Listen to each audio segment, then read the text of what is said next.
Alfie and Charlie at breakfast. Can somebody get Charlie Charlton a brown bag, please? She's starting to hyperventilate. Someone run through. Deep breaths, because we're talking about spiders this morning. 0191 232 6565. That's the number you need to get through to us, to have a natter right through until 10 o'clock. Are you brave? Are you fearless? I don't mind spiders, not bad at all.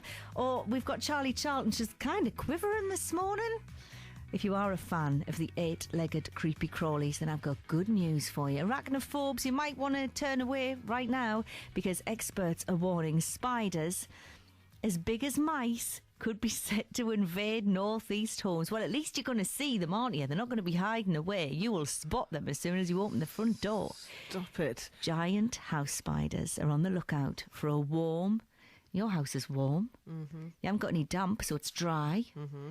And they're looking for a place to mate, and they've got their sights set on houses, with each female giving birth to not a couple of wee bairns. We're talking 60 spiderlings at a time. This is just a horror story. Somebody's already texted in.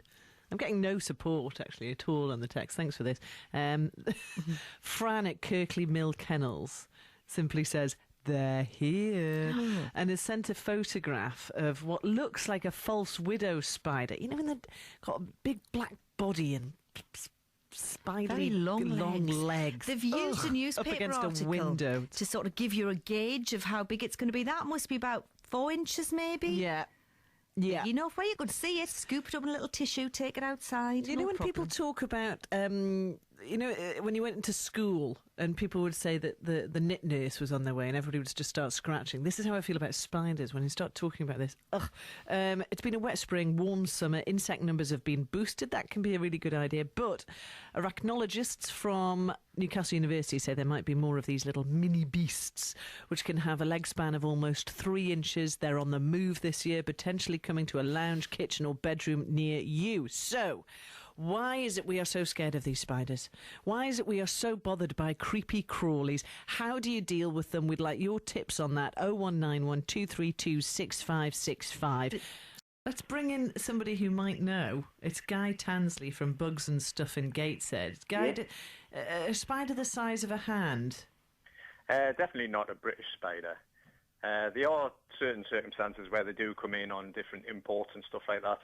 It's not uncommon for things like black widows to come across in containers from America, places like that. I know a guy who regularly contacts me because he gets black widows brought in on the containers, which bring in old VWs for restoration. So it's not uncommon for... what it sounds like is when there's something like a huntsman spider size, which would be quite large. Isn't a huntsman dangerous? No, the majority of huntsmen are very, very...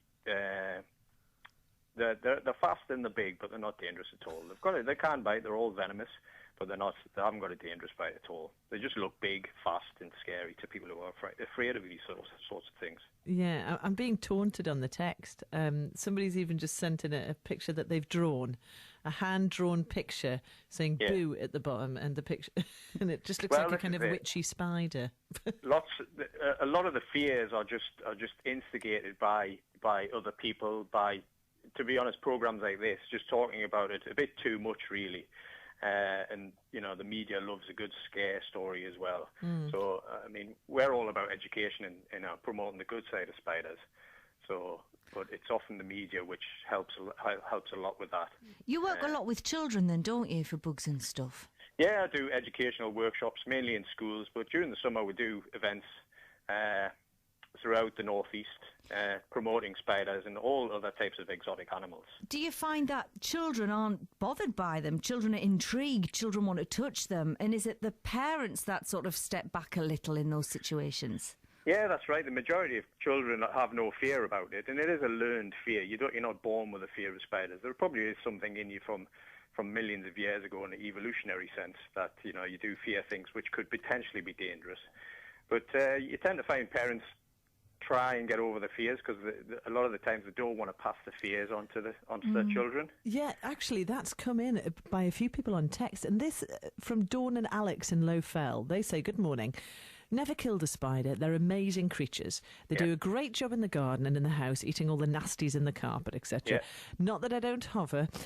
She says, we had a spider in the garden with spiderlings, and I told my young son at the time to come and look at them emerging. They seemed, now this sounds beautiful, they seemed to float out in the air on their silk. Hence, her teenage son now won't either kill a spider, but she says if it was a wasp, she'd run a mile. She says they sting for fun. Well, nothing stings for fun. It's all defensive, stuff like that. But the spiderlings, garden spiderlings in particular, well, all types of British spider, which are small enough, do use an amazing thing called ballooning. So this is how they disperse, because if you all the spiders which hatch from egg sacs in one space, they've got to disperse themselves. So what they do is the tiny spiderlings will climb to the top of a stalk of grass or the end of a branch, and they sort of let out a tiny thin bit of silk, and that's enough for the wind to catch that silk, and that takes the spider off into the air, and it sort of flies through the air for however long. It could be days, sometimes they go really, really high, thousands of feet high, and then eventually it'll come down, and that's how they repopulate new areas. Oh, that's amazing. So that is something a little different.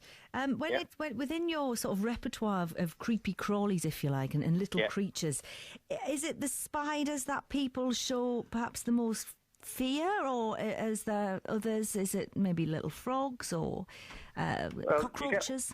All sorts of irrational fears, but spiders is definitely the main thing, and hence why actually it's a good thing you did call, because I can promote my upcoming event. My new arachnophobia session starts on September the 19th at the Hancock Museum in Newcastle. It's basically a 4-hour session with group hypnotherapy where we sort of take you through the fear of it and get you through it and make sure by the end that you can actually capture the house spiders. And you wouldn't make me handle a spider, would you? We don't make you handle it, but you will want to do it by the end. Yeah, you will, Charlie. That would be great. Why would I want to do it? It'll get rid of your fear. You want to conquer that fear. You're right. I've done it with lots of people over the years, and we've had a really high success rate. You're right, Guy. It would help her enormously in her everyday life, wouldn't it, if she was able to conquer her fear and sit and actually hold on to the little house spider. I think that's a great idea. It is fantastic. It starts off, you get all levels of fear, and you get some people who can't even enter the room. And I always say the hardest part is actually turning up on the day at the venue. If you can do that, if you can get up in the morning and think, right, today is the day I'm going to do it, and you get to the venue, you're halfway there. It's all about just being confident enough to get through the door and start it. So it takes about 3 or 4 hours, and we'll go through why spiders are good. We have a fantastic hypnotherapist, and she takes through group hypnotherapy, and then we'll go on to the actual showing you how to capture them successfully, because it all deals with the British spiders. Nothing to do with big tarantulas, really, but that's a little treat at the end, because you often find that people who are scared of spiders are not really that scared of tarantulas, because they're completely different. They're colourful, they're slow-moving. So there's no point in curing your fear of tarantulas, because you're not going to see one running across your carpet. Unless you live here, of course. Well, you've sold it to me, Guy. I think it sounds great for Charlie to come along and get rid of that fear.